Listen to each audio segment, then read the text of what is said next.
रमेश कोहले की हत्या से पहले जितने लोगों ने भी नुपुर शर्मा के समर्थन में वीडियो पोस्ट किया था या व्हाट्सएप पर किसी तरीके का स्टेटस लगाया था नुपुर के समर्थन में, उन सभी लोगों को धमकियां दी जा रही हैं। और ऐसे करीब 10 से 12 लोग हैं जिन्होंने नुपुर के समर्थन वाला वीडियो स्टेटस में लगाया था।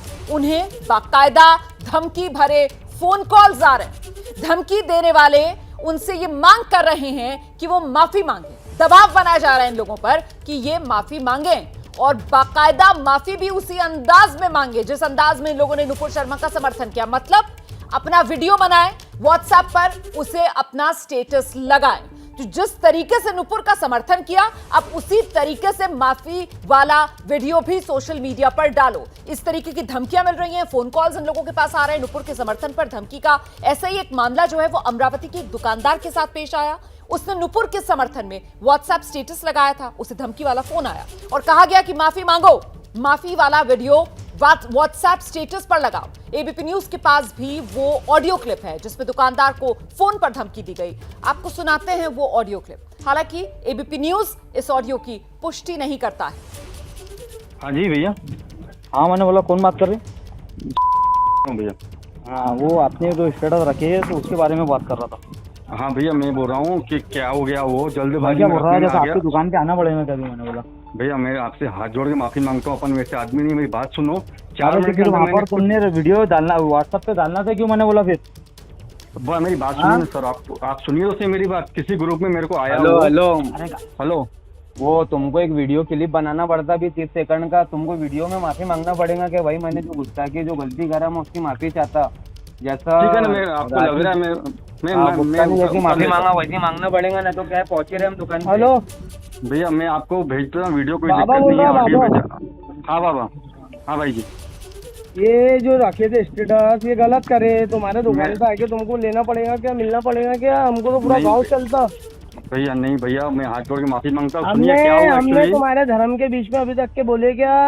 भैया नहीं बोले। मेरे को अरे 2 यहाँ मिनट पर से देखो, हमारे इस्लाम पे अगर बात आएंगी ना तो गर्दन कटाने को भी नहीं डरते हम लोग।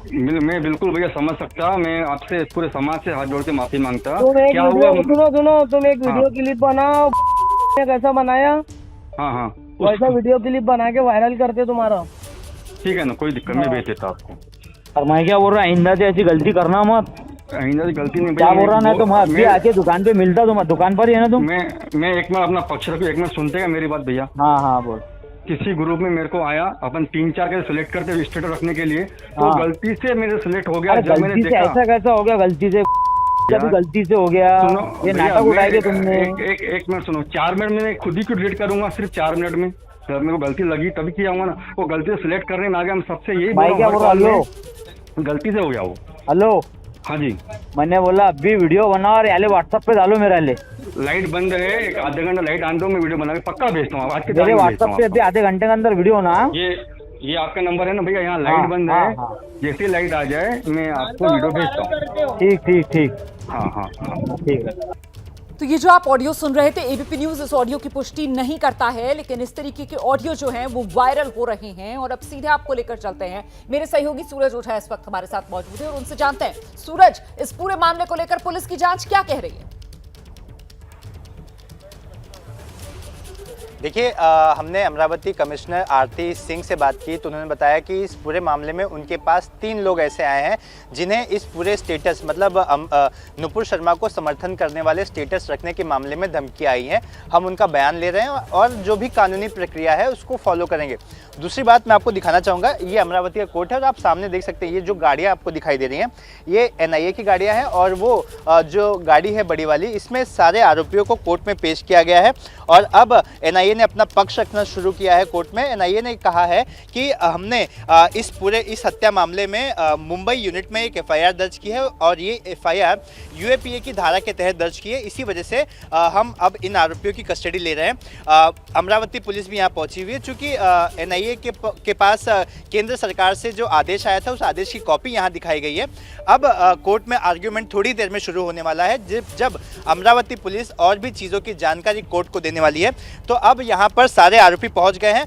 यहाँ से सारे आरोपियों को लेकर एनआईए अपने कब्जे में करेगी और अपने कस्टडी में लेगी और कस्टडी में लेने के बाद आगे की जांच करेगी। देखिए रूबिया, देखिए मैं आपको बता दूं कि जब ये आज सुबह से ही 5 बजे से ही ये आरोपी एनआईए के पास हैं, एनआईए इनसे सवाल जवाब कर रही है। इसके बाद जहां जहां ज़रूरत पड़ी वहां वहां उन आरोपियों को ले जाया गया और पूछताछ की गई। और सबसे इम्पोर्टेंट, अब पुलिस को इस मामले में जो बाइक जिस बाइक का इस्तेमाल इस हत्या के दौरान किया गया था, वो बाइक पुलिस को मिल चुकी है। जितने भी मोबाइल हैं उन्हें फॉरेंसिक एनालिसिस के लिए भेजा है, क्योंकि ये आरोपी इतने शार्प हैं, इन्हें पता था कि जब इन्हें पुलिस पकड़ेगी तो इनके मोबाइल से कई सारे सबूत उन्हें मिल सकते हैं। इसी वजह से उन सब ने अपने मोबाइल को फॉर्मेट कर दिया था। तो अब उसे साइबर सेल भेजा गया है ताकि जरा विस्तार से बताइए, आपने जिस तरीके से बताया कि आज सुबह से ये जो आरोपी हैं इनको अलग अलग जगह ले जाया गया, इन्हें कहां कहां लेकर जाया गया और जिस तरीके से इन्होंने पूरी साजिश रची, उसी के तार जोड़ने के लिए, कड़ियां जोड़ने के लिए अलग अलग जगह पर निशानदेही के लिए इनको लेकर जाया गया है क्या? जी बिल्कुल, देखिए जहाँ पर ये हत्या हुई थी वहाँ पर ले जाया गया था और ऐसे समय ले जाया गया था जिस समय वहाँ पर भीड़ भाड़ न हो। जहाँ पर शॉप थी उमेश कोल्हे की, उस शॉप पर ले जाया गया था। बाद में जितने भी जिस जगह पर कनेक्शन था उमेश कोल्हे का, उन तमाम जगहों पर ले जाया गया। तो मैं अभी तक जो एनआईए से जानकारी मिली है सूत्रों से, इन आरोपियों को 2 जगह ले जाया गया। एक तो शॉप पर ले जाया गया था, दूसरा जहां पर ये इस हत्या को इन्होंने अंजाम दिया था वहां ले जाया गया था। अब एनआईए इरफान के घर भी जाएगी ताकि आगे की जांच की जा सके। चूंकि इरफान के घर पे कोई नहीं है, इरफान के घर पे ताला लगा हुआ है, तो जाहिर सी बात है उसकी फैमिली को कांटेक्ट कर घर बुलाया जाएगा ताकि घर का हाउस सर्च भी किया जा सके। तो अब एनआईए एक्शन में आई है, लेकिन इस एक्शन की जो पहली कड़ी है, सबसे पहले आरोपियों की कस्टडी ऑफिशियली अपने पास लेना। तो अब एनआईए की टीम अंदर कोर्ट में है। यहाँ पर विक्रम खलाटे जो एनआईए के एसपी हैं, जो मुंबई में बैठते हैं, वो भी यहाँ मौजूद हैं। एनआईए के तमाम वरिष्ठ अधिकारी यहाँ मौजूद हैं। एनआईए का वकील भी यहाँ पर आया हुआ है। तो अब एनआईए इस बात की जानकारी कोर्ट को देगी कि उनके पास क्या क्या इनपुट्स आए हैं और वो किस किस ग्राउंड्स पे इस पूरे मामले की जांच को आगे बढ़ा रहे हैं। अमरावती में उमेश कोल्हे हत्याकांड को लेकर लोगों में गुस्सा है। आज उमेश कोल्हे को श्रद्धांजलि देने की एक सभा का आयोजन किया गया, जिसमें बड़ी तादाद में लोग जुटे। हाथों में उमेश कोल्हे की तस्वीर वाला पोस्टर भी था। श्रद्धांजलि के वक्त एबीपी न्यूज संवाददाता सूरज ओझा मौके पर मौजूद थे, उन्हीं की रिपोर्ट आपको दिखाते हैं।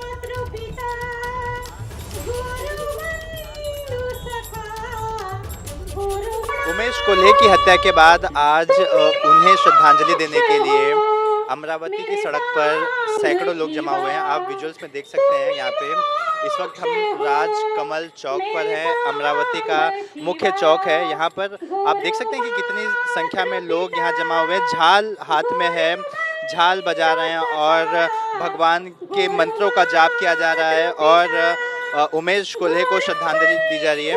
मैं यहाँ पर दिखाना चाहूँगा कि इस जगह पर उनके परिवार के सदस्य भी मौजूद हैं, उनके भाई, उनके परिवार के लोग, उनके बेटे भी यहाँ मौजूद हैं और हर किसी की आज आंखें नम है। हालांकि पुलिस ने भी बंदोबस्त लगा के रखा है कि कल को कहीं ये जो भीड़ जमा हो रही है कहीं एग्रेसिव हो जाए, लेकिन जहाँ तक आयोजकों ने दावा किया है कि वो किसी भी तरह की अशांति यहाँ पर नहीं लाएंगे और शांति से ही उन्हें श्रद्धांजलि देंगे। कैमरामैन सूरज पांडे के साथ सूरज ओझा, एबीपी न्यूज, अमरावती। तो उमेश कोल्हे की याद में ये श्रद्धांजलि सभा, जहां से आप सूरज ओझा की रिपोर्ट देख रहे थे। नुपुर शर्मा उनके समर्थन में सोशल मीडिया पर पोस्ट करने के बाद नागपुर के एक परिवार को शहर छोड़ना पड़ा है। पीड़ित परिवार ने 14 जून को नुपुर शर्मा के समर्थन में पोस्ट किया था। उसके बाद उसे जान से मारने की धमकियां मिलने लगी। पुलिस में भी शिकायत दी गई, लेकिन धमकियां मिलनी बंद नहीं हुई। रातों रात पूरा परिवार जान बचाने के लिए शहर छोड़कर चला गया। अब पीड़ित परिवार सुरक्षा की मांग कर रहा है। इस परिवार की आप बीती सुनाते हैं आपको।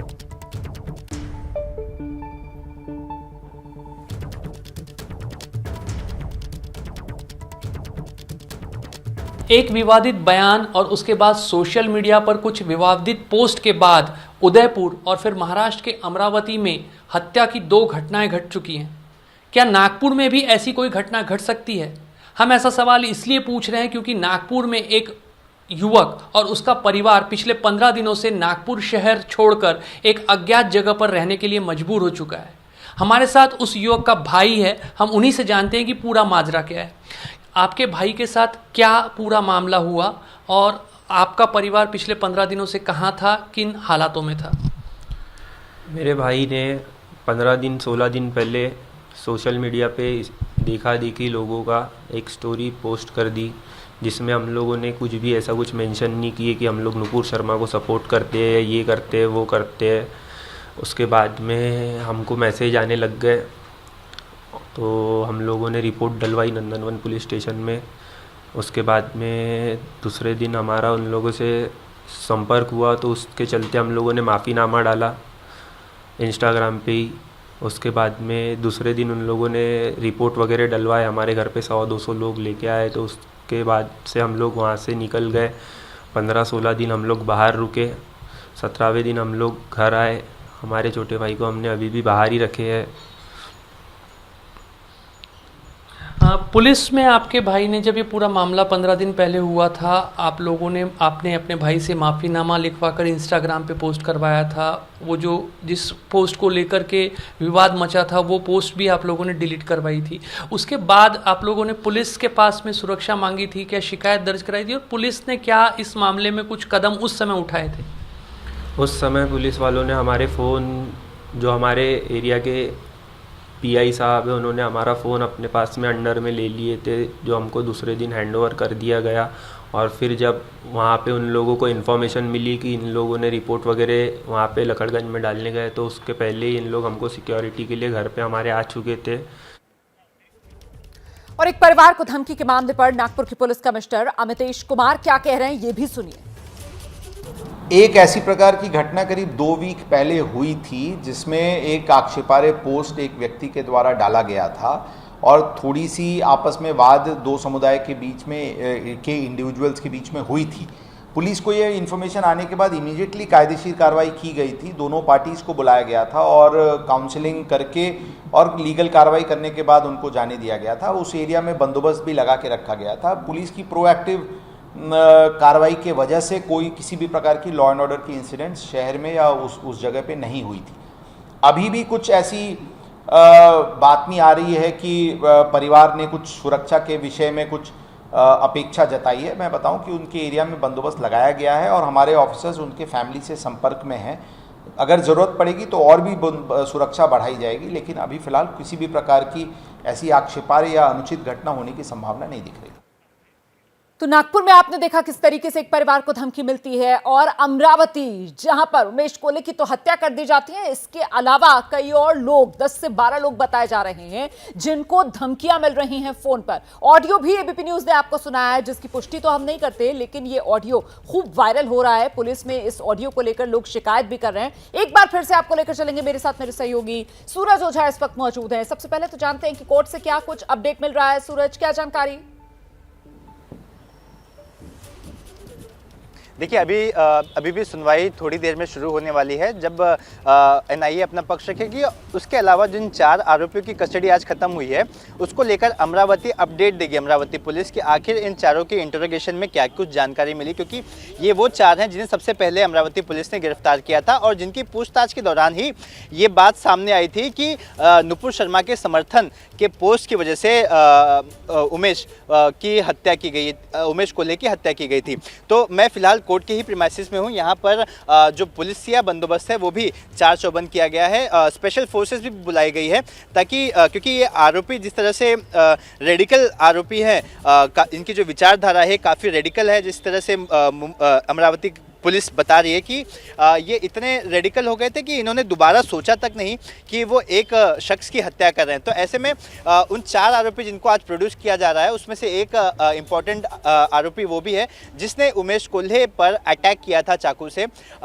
उसके बाद अब बाकी के आरोपियों को भी यहाँ लाया जा रहा है और कुल 7 आरोपी होंगे जिन्हें आज कोर्ट के सामने प्रोड्यूस किया जाएगा। और अब इस वक्त बड़ी खबर आ रही है, महाराष्ट्र की सियासत से जुड़ी हुई है। महाराष्ट्र के मुख्यमंत्री एकनाथ शिंदे ने आज विधानसभा में उद्धव ठाकरे पर बड़ा आरोप लगाया है। एकनाथ शिंदे ने कहा, विधान परिषद चुनाव के दिन उनके साथ गलत सलूक किया गया था। इस बर्ताव को वो बर्दाश्त नहीं कर पाए और इसी के बाद उन्होंने विधायकों के साथ सूरत जाने का फैसला ले लिया था।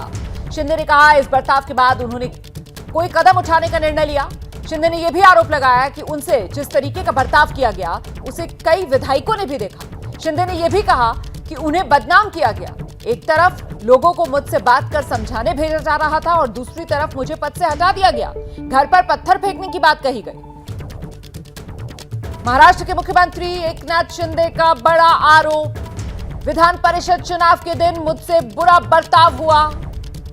बुरे बर्ताव को मैं बर्दाश्त नहीं कर पाया। उसी दिन तय कर लिया था कि कोई ना कोई फैसला लेना होगा और इसी के बाद कई विधायकों को अपने साथ लेकर सूरत चले गए थे एकनाथ शिंदे। हम सीधे आपको लेकर चलेंगे, मेरे साथ मेरे सहयोगी अंकित गुप्ता इस वक्त मौजूद है। जरा जानते हैं अंकित गुप्ता से, ये जो बात कह रहे हैं एकनाथ शिंदे, तो क्या बुरा बर्ताव हुआ था, किसने ये बुरा सलूक किया था और कुछ साझा किया उन्होंने जानकारी? जी बहुत ज्यादा साझा तो नहीं की, लेकिन जो उन्होंने बातें कही हैं वो उनकी एक तरह से नाराजगी दिखा रही है। नाराजगी क्यों दिखा रही है? क्योंकि उनका ये कहना है कि मेरे ऊपर, मेरे घरों के ऊपर, मेरे कार्यालयों के ऊपर इस तरीके से हमला करवाया गया और ये एक तरीके से, वो भले ही सीधे तौर पर किसी का नाम ना ले रहे हो, लेकिन इशारों में वो ये बताने की कोशिश कर रहे हैं कि उद्धव गुट से जुड़े हुए जो लोग हैं उन्होंने इस तरीके से किया है। और ये जो एकनाथ शिंदे का बयान है ये भी बता रहा है कि किस तरीके की दूरियां बढ़ गई हैं दोनों खेमों में। फिर उद्धव गुट की बात की जाए या एकनाथ शिंदे गुट की बात की जाए। और फिलहाल आज भी जब बहुमत परीक्षण जब वहां पर हो रहा था सदन में, तो जिस तरीके से उनको मान्यता मिली है, अब ये दूरियां और ज्यादा बढ़ती हुई नजर आ रही हैं, क्योंकि एकनाथ शिंदे गुट को तो मान्यता मिल गई है। एकनाथ शिंदे ने इस बयान को तो जवाब के तौर पर भी देखा जाएगा ना, क्योंकि आरोप सवाल तो ये कहकर भी उद्धव गुट की तरफ से, संजय राउत की तरफ से खड़े किए जा रहे थे कि साहब ये जो सीएम बने हैं तो मतलब डील पहले से हो रही होगी, इसी वजह से इतनी बड़ी साजिश को अंजाम दिया, इसीलिए ये रिस्क लिया। ये शब्द थे संजय राउत के। तो कुल मिलाकर ये बता रहे हैं एकनाथ शिंदे कि साहब जो कुछ भी हुआ वो बस होता चला गया अचानक से। विधान परिषद चुनाव, उसी दिन कुछ बुरा हुआ, उसी दिन फैसला लिया कि सूरत जा रहे हैं। अंकित जी बिल्कुल, देखिए एकनाथ शिंदे ये बताने की कोशिश कर रहे हैं कि आखिर वो यहां तक पहुंचे हैं, यानी कि उद्धव गुट और शिंदे गुट जो शिवसेना में बने हैं उसकी वजह क्या रही है। तो एक तरीके से उन्होंने ये जो हमले वाली बात कही है, ये बताने की कोशिश की है। देखिए पार्टी में जो शिवसेना का जो उद्धव गुट है उसकी तरफ से लगातार ये कहा जा रहा है कि पार्टी में जो उद्धव ठाकरे के अलावा जो कुछ एक दो बड़े नाम है उनमें एकनाथ शिंदे का रहा है, उनकी हमेशा बहुत इज्जत रही है। अब एकनाथ शिंदे क्या बता रहे हैं? वो ये कह रहे हैं कि देखिए ये लोग तो भले ही कह रहे हैं उनकी बहुत इज्जत रही है, लेकिन उन्हीं के ऊपर हमले किए जा रहे हैं, उनके खिलाफ इस तरीके से बुरा बर्ताव किया जा रहा है। और उनकी एक तरीके से वो ये भी बता रहे हैं कि किस तरीके से साजिश रची जा रही थी कि एकनाथ शिंदे के ऊपर हमले किए जाएं, उनको जो पार्टी में अलग थलग किया जाए। एक तरीके से वो ये भले ही जो है वो सीधे तौर पर जो है इस तरीके की बातें ना कर रहे हो, लेकिन इशारों में वो यही बताने की कोशिश कर रहे हैं। और जो पार्टी में टूट हुई है ना, उसकी बड़ी वजह क्या है? उसकी बड़ी वजह यह है कि इस तरीके से एकनाथ शिंदे नहीं, कई और विधायक भी इस तरीके के आरोप लगाते रहे। मैं लौटूंगी आपके पास, सीधे रुक करते हैं। रौनक कुकड़े इस वक्त हमारे साथ मौजूद है। रौनक, सूत्र क्या जानकारी दे रहे हैं आपको? कौन सा बर्ताव, किसका बर्ताव जो इतना बुरा लगा एकनाथ शिंदे को कि उसी दिन, मतलब विधान परिषद चुनाव के दिन ही उन्होंने फैसला ले लिया कि अब अलग राह पकड़नी है और सूरत पहुंच गए? जी देखिए, मुख्य तौर पर आज खुद मुख्यमंत्री एकनाथ शिंदे ने सदन में इस बात की जानकारी और अपनी ओर से खुद विधायकों और महाराष्ट्र की जनता के सामने खुलासे कर दिए कि आखिर ये नौबत क्यों आई कि उनको यहां से विधायकों को लेकर सूरत की तरफ निकलना पड़ा। दरअसल वो विधान परिषद चुनाव का दिन था जिस वक्त मतदान की प्रोसेस चल रही थी। मैं आपको बता दूं कि वो विधानमंडल में विधानसभा के नेता है, यानी जितने विधानसभा के विधायक है उन सबके नेता एकनाथ शिंदे है। लेकिन इन विधायकों को जो निर्देश दिए जा रहे थे उसकी प्रोसेस से एकनाथ शिंदे को बाहर रखा गया था और लगातार उन्होंने आज सदन में आदित्य ठाकरे का तो नाम नहीं लिया, लेकिन इशारों में यह भी कह दिया कि उनके मंत्रालयों में लगातार कई लोगों का हस्तक्षेप जो है वो देखने को मिलता था। वो राज्य के नगर विकास मंत्री थे, यानी यूडी मिनिस्टर थे, बड़ा मंत्रालय था, लेकिन एमएमआरडीए की बैठक हो उसमें उन्हें बुलाया नहीं जाता था। वहां पर आदित्य ठाकरे बैठक लेते थे और विधान परिषद के चुनाव के वक्त तो पूरी तरीके से से उनको अलग थलग कर दिया। और इसी बात का गुस्सा विधायकों में भी था, उनके मन में भी था, और इसीलिए इन सब लोगों ने ठान लिया कि अब इस सरकार में बने रहना ठीक नहीं है। सभी लोग यहां से पहले ठाणे गए। उन्होंने अपनी भाषण में इस बात का भी जिक्र किया कि होम डिपार्टमेंट चूंकि एनसीपी के पास है और उन्होंने जो जानकारी है वो मुख्यमंत्री को दी थी, पुलिस ने उन्हें गुजरात बॉर्डर से पहले रोकने की भी कोशिश की, लेकिन वे लोग शिवसैनिक है, कई सालों से कार्यकर्ता के तौर पर काम कर रहे हैं। ऐसे में पुलिस से कैसे बच के निकलना ये भी उन्हें आता है और वे आराम से बॉर्डर क्रॉस कर सके। तो कुल मिलाकर आज जो भावनाएं व्यक्त की है एकनाथ शिंदे ने सदन में, निश्चित तौर पर उनकी आंखों में आंसू थे। वे ऐसा कदम उठाना नहीं चाहते थे, लेकिन चूंकि मुख्यमंत्री उनकी बात को, कई बार उन्होंने मुख्यमंत्री से बात कही कि नेचुरल अलायंस नहीं है, कांग्रेस एनसीपी के साथ हमें नहीं रहना चाहिए, इससे हमारे कार्यकर्ताओं को, विधायकों को आने वाले चुनाव में नुकसान होगा। लेकिन मुख्यमंत्री उद्धव ठाकरे ने उनकी बात नहीं मानी, तो मतलब और इसीलिए आज ये कदम उठाना पड़ा है। मतलब रौनक कुकड़े, शिवसेना में जितनी शिकायत एकनाथ शिंदे को, वो शिवसेना में सारी की सारी ठाकरे परिवार से, सारी नाराजगी ठाकरे परिवार से और सारा निशाना ठाकरे परिवार पर ही शिवसेना में। रौनक जी, निश्चित तौर पर ठाकरे परिवार का भले ही नाम ना लिया हो, मुख्यमंत्री का नाम लेने से यहाँ पर एकनाथ शिंदे बचते दिखाई दे रहे हो, लेकिन इशारों में आज उन्होंने सदन में जिस तरह का भाषण किया है, निश्चित तौर पर आज महाराष्ट्र के जो तमाम शिवसैनिक है, जो इस बात को लेकर सुनना चाह रहे थे कि ये बगावत आखिर क्यों हुई और 50 से ज़्यादा विधायक एक साथ एकनाथ शिंदे के साथ क्यों आ गए, तो वो आज भी सदन में इस बात को बताते हुए दिख रहे थे कि उन्होंने शिवसेना नहीं छोड़ी है। उनका विचार आज भी बाला साहब ठाकरे का है, आनंद दिघे का है, और उसी को लेकर वो आगे जाना चाहते हैं। लेकिन इस महाविकास आघाड़ी सरकार में रहने के बाद जिस तरह से शिवसेना को खत्म करने की एक कोशिश की जा रही थी, इसलिए उनको एक कदम उठाना पड़ा और उनको हर समय पर जिस तरीके से ह्यूमिलेट किया जा रहा था, खास तौर से यहाँ पर वो उद्धव ठाकरे और आदित्य ठाकरे की तरफ इशारा करते हुए दिख रहे थे, नाम लेने से बच रहे थे क्योंकि उनके नेता रहे हैं। अब सवाल बड़ा ये हो जाता है कि साहब जिस तरीके से शिवसेना जो है अब वो दो पार्टों में बटी हुई नजर आ रही है, एक सदन वाली शिवसेना और दूसरी सड़क वाली शिवसेना, तो ये जो तमाम बातें एकनाथ शिंदे की तरफ से कही गई हैं, इसके बाद असर क्या पड़ेगा शिवसेना पर, वो शिवसेना जो सड़क पर है, जिस पर अभी पूरी तरीके से एकनाथ शिंदे का कब्जा नहीं हुआ है। आज सदन में फ्लोर टेस्ट हो गया है जिसमें महाविकास आघाड़ी को करारी हार का सामना करना पड़ा। फ्लोर टेस्ट हारने के बाद आदित्य ठाकरे ने कहा कि हमारी लड़ाई आगे जारी रहेगी, मध्यवर्ती चुनाव कभी भी हो सकते हैं, हम हमेशा उसके लिए तैयार हैं। उनको तो शिवसेना खत्म करनी है और ये शिवसेना कभी खत्म हो नहीं सकती, कभी होगी नहीं। उन्होंने सिर्फ जो भी उधर भाग के जा रहे हैं या भगाया जा रहा है, ये सब ठीक है। अभी तो वो बबल में रह रहे हैं, कभी सूरत में, कभी गुवाहाटी में, कभी गोवा में, अभी वापस कहाँ लेके जाएंगे पता नहीं। लेकिन जब भी वो अपने मतदाताओं से मिलेंगे, उनके मन में क्या है वो हम देख रहे हैं। यही बात है कि जब वो अपने अपने चुनाव क्षेत्र में जाएंगे और मतदाताओं से मिलेंगे, तब उनको पता चलेगा कि जो मतदाता है उनका मन सच में कहाँ है, दिल सच में कहाँ है। हम जब भी इलेक्शन हो तैयार है, जनता तैयार है, क्योंकि सवाल तो सबको पता है कि इनका क्या होगा, जवाब सबको पता है कि शिवसेना दुगनी नहीं कई सारे ताकत लेके इस विधान भवन में आएगी और यहाँ वापस भगवा लहराएगी। तो फ्लोर टेस्ट में शिंदे सरकार पास, वहीं आप सुन रहे थे आदित्य ठाकरे को जो कह रहे हैं कि अभी तो शिवसेना पर असली कब्जा किसका, इसका एहसास एकनाथ शिंदे को होगा जब वो बाहर निकलेंगे तब। इस वक्त एक और बड़ी खबर जानिए आप। सीबीआई ने खुद को प्रधानमंत्री का सलाहकार बताने वाले एक शख्स के खिलाफ मुकदमा दर्ज किया है। प्रधानमंत्री कार्यालय की शिकायत पर यह मामला दर्ज किया गया है। आरोपी डॉक्टर शिव कुमार केरल का रहने वाला है। पीएमओ की शिकायत के मुताबिक ये शख्स खुद को प्रधानमंत्री मोदी का निजी सलाहकार बताकर अपना परिचय देता है। 2019 से ही खुद को प्रधानमंत्री का निजी सलाहकार बता रहा था ये शख्स। इसके बारे में शिकायत पीएमओ की तरफ से की गई और अब इसके खिलाफ मामला दर्ज सीबीआई की तरफ से किया गया है। इस वक्त की बड़ी खबर, सीबीआई ने खुद को प्रधानमंत्री का सलाहकार बताने वाले एक शख्स के खिलाफ मामला दर्ज किया है। प्रधानमंत्री कार्यालय की शिकायत पर यह मामला दर्ज किया गया। आरोपी डॉक्टर शिव कुमार केरल का रहने वाला है। पीएमओ की शिकायत के मुताबिक ये शख्स खुद को प्रधानमंत्री नरेंद्र मोदी का निजी सलाहकार बताकर अपना परिचय देता था। 2019 से ही खुद को ये प्रधानमंत्री मोदी का निजी सलाहकार बताता है। तो केस दर्ज कर लिया गया है, एफआईआर दर्ज हो गई है इस शख्स के खिलाफ। पीएमओ की तरफ से शिकायत कराई गई थी, जिसके बाद इसके खिलाफ केस दर्ज किया गया है। हम सीधे रुख करते हैं, मेरे साथ मेरे सहयोगी ओम प्रकाश इस वक्त मौजूद हैं और डिटेल्स के साथ जरा जानते हैं ओम प्रकाश से, ये शख्स जिसके बारे में बताया जा रहा है, गिरफ्तारी हो गई है क्या इसकी या अभी नहीं? नहीं, बिल्कुल नहीं रोमाना, अभी इस शख्स की गिरफ्तारी नहीं हो पाई है। सीबीआई सूत्रों के मुताबिक इस शख्स को पकड़ने के लिए छापेमारी और दूसरे प्रयास लगातार जारी हैं। सीबीआई ने इस मामले में धारा 170 के तहत मुकदमा दर्ज किया है, यानी खुद को फर्जी तरीके से लोक सेवक बताकर उसका फायदा उठाने का ये मामला है और इस मामले में 2 साल तक की सजा हो सकती है।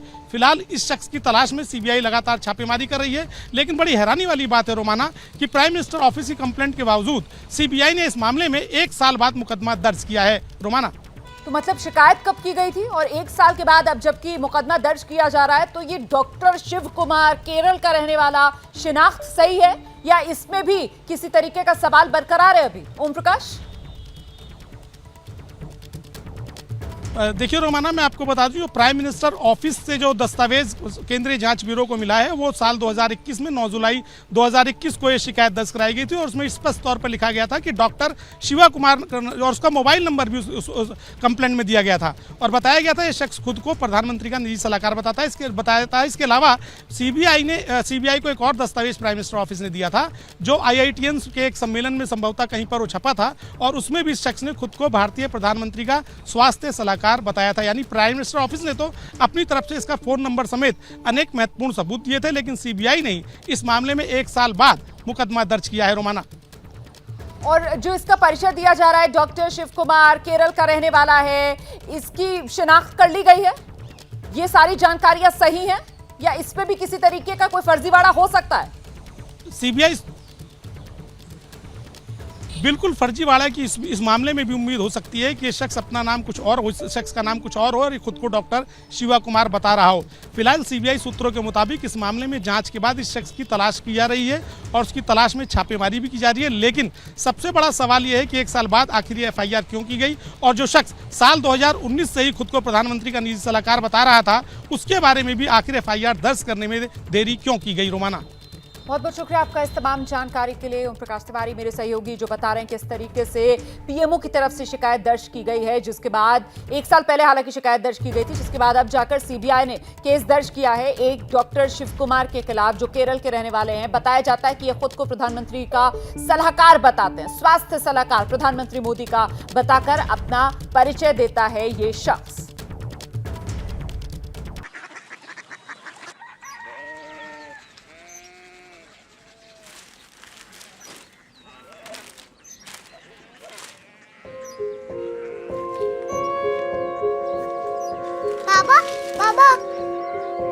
कोरिया सिटी जानी ना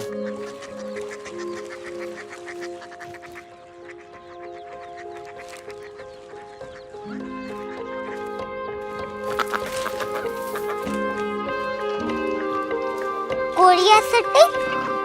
हाँ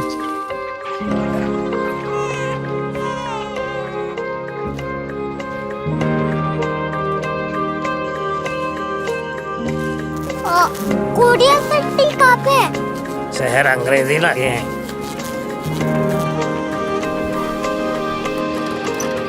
कोरिया सिटी।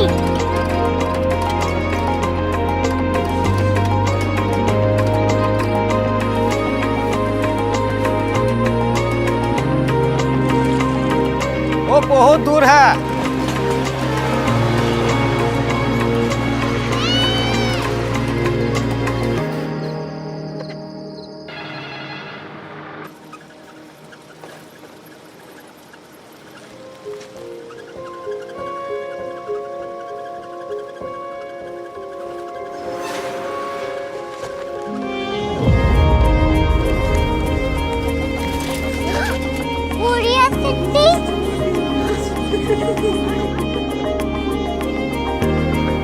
दुनिया कुछ लोग बड़े होते हैं। कोरिया सिटी कहाँ है? प्रोफेसर साहब को पता होगा।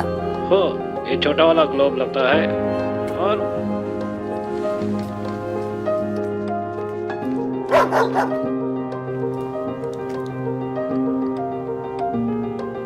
पता नहीं, मेरी बेटी से जाके मिल लो, शायद उसे मालूम हो।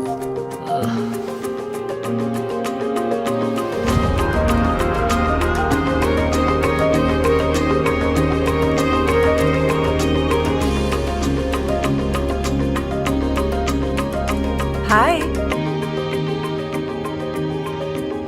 बाबा ने भेजा है।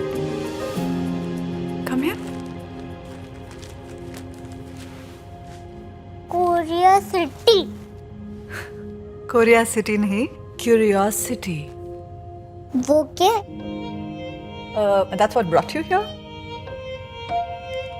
जो तुम्हें यहाँ तक ले आया। क्यूरियोसिटी।